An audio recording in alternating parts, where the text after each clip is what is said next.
ദുൽഖർ സൽമാന്റെ ലക്കി ഭാസ്കർ സാധാരണ ജനങ്ങൾക്കിടയിൽ വരെ വലിയ ഇമ്പാക്ട് ഉണ്ടാക്കിയിട്ടുണ്ട്.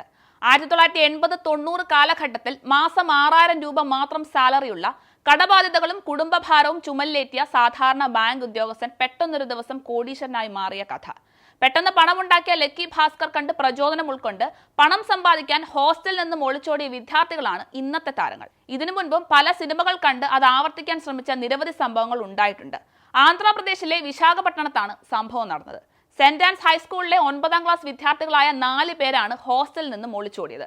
ഹോസ്റ്റൽ ഗേറ്റ് ചാടിക്കടന്ന് രക്ഷപ്പെടുന്ന വിദ്യാർത്ഥികളുടെ CCTV ദൃശ്യവും പുറത്തു വന്നിട്ടുണ്ട്. ചരൺ തേജ്, രഘു, കാർത്തിക്, കിരൺ എന്നിവരാണ് ഒളിച്ചോടിയതെന്ന് പോലീസ് പറയുന്നുണ്ട്. മഹാറാണിപ്പെട്ടിയിലെ വിസാഖിലുള്ള ഹോസ്റ്റലിലാണ് വിദ്യാർത്ഥികൾ താമസിച്ചിരുന്നത്. ലക്കി ഭാസ്കർ സിനിമയിൽ ദുൽഖർ അവതരിപ്പിച്ച കഥാപാത്രത്തെ പോലെ പണം സമ്പാദിച്ച് കാറൊക്കെ വാങ്ങിയ ശേഷമേ തിരിച്ചു വരുള്ളൂ എന്ന് വിദ്യാർത്ഥികൾ സുഹൃത്തുക്കളോട് പറഞ്ഞിരുന്നു. കുട്ടികൾക്കായി പോലീസ് അന്വേഷണം ഊർജിതമാക്കിയിട്ടുമുണ്ട്.